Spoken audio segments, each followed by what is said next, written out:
Hello everyone. Today we will be talking about AP Calculus Unit 3 about chain rule, about inverse, about implicit, and higher order differentiation. So let's talk about chain rule. So for any function that are differentiable that includes an outer function f of x and an inner function g of x, the derivative is the derivative of, let's see what it means, outer function f, and we have inner function g of x, which means that its input is g of x. So it looks something like this: f of g of x. That is equal to f prime of g of x times g prime of x. And let's work on an example to see what it means. So let's identify the outer and inner function of sine of x squared. So this notation here we can write as the derivative of sine of x, the whole quantity squared. And we can see the outer function is this squared here. So it's x squared because we are squaring the sine of x and we're taking sine of x as an input for x squared. The inner function is the sine of x inside. Sine of x. And let's take the derivative of the outer function f. Its derivative of x squared is 2x. And the derivative of the inner function g of x, which is the derivative of sine of x, which is cosine of x. So let's solve this problem here. So derivative sine of x squared is equal to f prime is 2x. Remember our input is g of x here. So we have to substitute sine of x for x in f prime of x. 2 times sine of x. And don't forget we got to multiply by g prime of x, which is cosine of x. And we can actually ignore the parenthesis here. So that's 2 sine of x cosine of x. That's equal to sine of 2x. Either of these are okay to use, but this is the more simplified result based on Pythagorean identity. Alright, let's talk about implicit. So implicit equation are equations that will not solve the relation that one variable is in terms of another variable. So one example you might have seen is a circle equation. So one example is x squared plus y squared is equal to 25. Y is not a function of x. In this case, the both variables are in one side, and to take derivative of this, we need to take the derivative independent variable normally, which means that we need to take the derivative of x squared normally, but we're taking the derivative of the dependent variable as a function of f of y.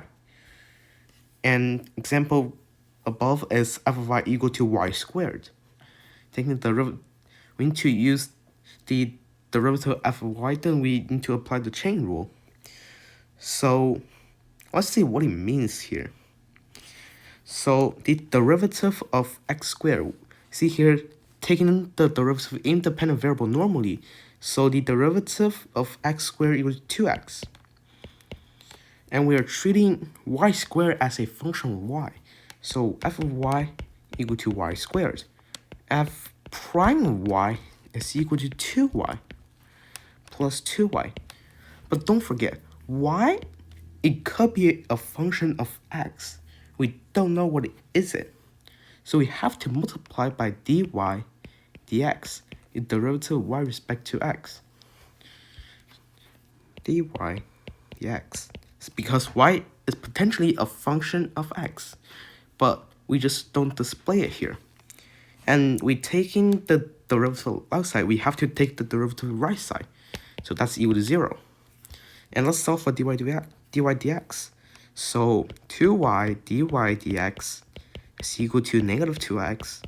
So dy dx is equal to negative x over y. That's how we take the derivative of implicit equation. Now let's talk about inverse. So if we have function f of g that are inverses to each other, then their domain and range are swapped relative to each other. And the result, f of g of x equal to x. So what is the derivative of a inverse function if we're giving its original function? Or we can say, how do you take the derivative of a function given the inverse? So, or taking derivative inverse. So let's start with this one first. Derivative of f of g of x is equal to x. So let's take derivative of both sides. What we get here is f prime of g of x. That's equal to, oh, don't forget g prime of x. That's equal to 1. So we know here that g prime of x is equal to 1 over f prime of g of x. Just understand how we derive to this equation here, and basically ready to go. And let's talk about the derivative of inverse trigonometric functions. You should memorize these, but you can always derive it using the equation above. So the derivative of arc sine is 1 over square root of 1 minus x squared. Derivative of arc cosine is the negative 1 of 1 minus x squared. Derivative of tangent of x is 1 over 1 plus x squared.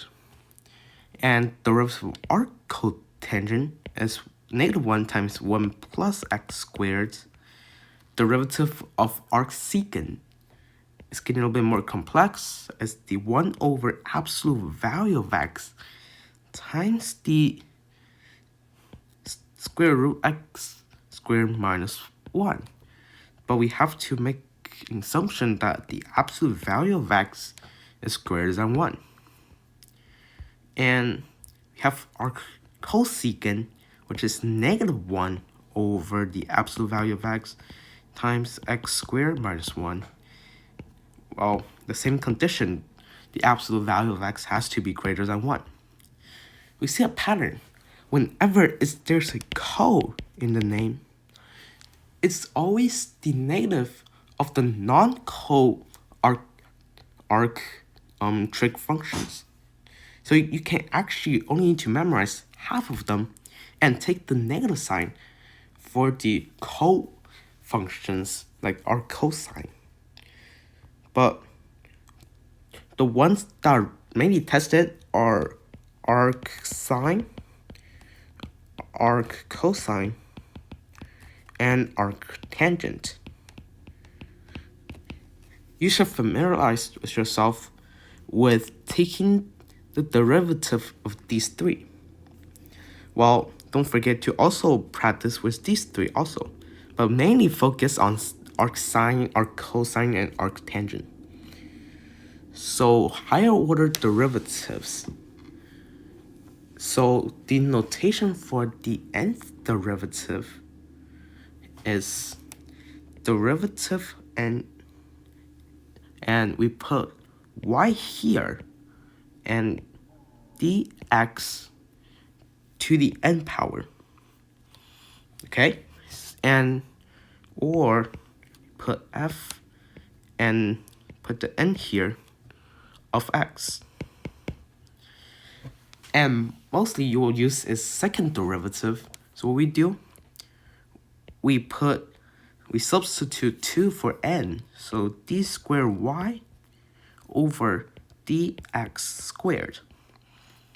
And see here, the first derivative is f prime, and the second derivative will be f prime prime of x.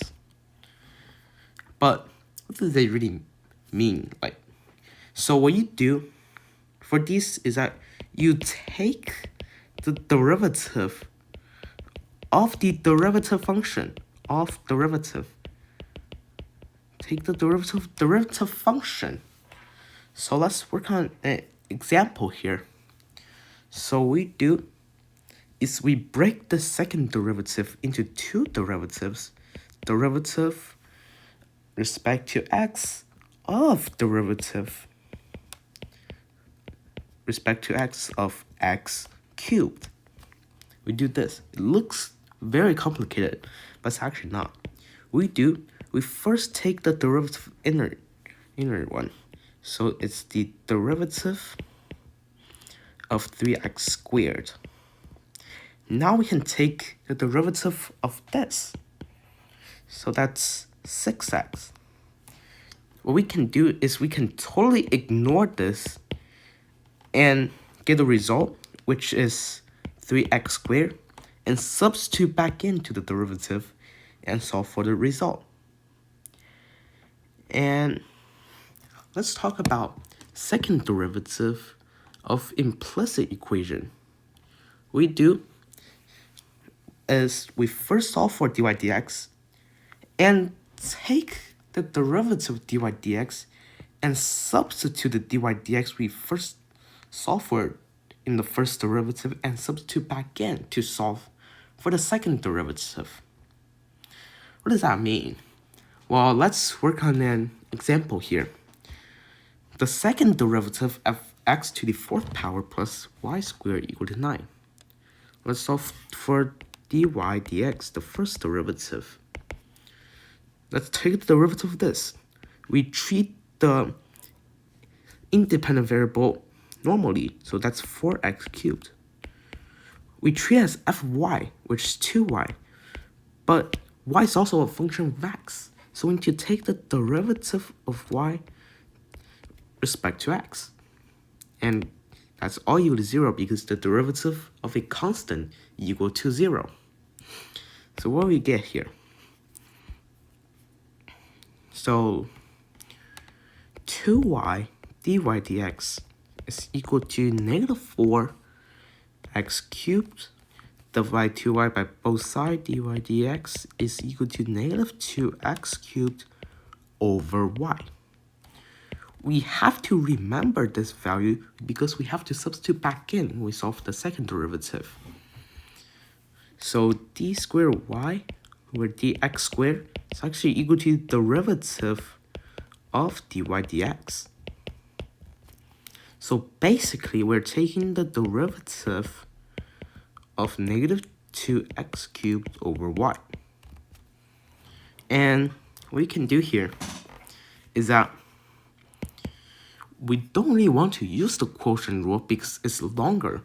What we do instead is we use the product rule here. So we can simplify that as the derivative of negative 2x cubed plus y to the negative 1 power. And we can use the product rule here. And let's solve for it. And so we take the derivative of the one first and leave the other one same, and we're gonna plus the original of the first one and the derivative of the second one. Let's do that. So we do negative 2 multiplied by derivative of x cubed, that's 3x squared times y to the negative 1. And we plus negative 2 times x cubed. The derivative of y to the negative 1 power is negative 1 y negative 2 power. And so let's simplify this one. wait, what do we forget here? Well, we have to multiply by dy dx to here. That's a really common mistake, and I sometimes also make. So just remember, when you're taking derivatives of y, make sure to add dy dx. Okay, let's solve for this. So that's negative 6x squared divided by y. Just putting y into the positive exponent. And see here, we got negative here, negative here. That would get positive. So we can just do positive of 2x cubed divided by y squared. And now we need to multiply by dy dx. See here, that is the dy dx here. So we will substitute back. So that's negative 2x cubed over y. We're substituting back. So that's equal to negative 6x squared over y minus 4x to the 6 over y cubed. And that is our answer for the second derivative for implicit equation of x to the 4th plus y squared equal to 9. And that concludes my review video for AP Calculus AB and BC Unit 3. And thank you for watching my video. And please like and subscribe. And I will see you next time.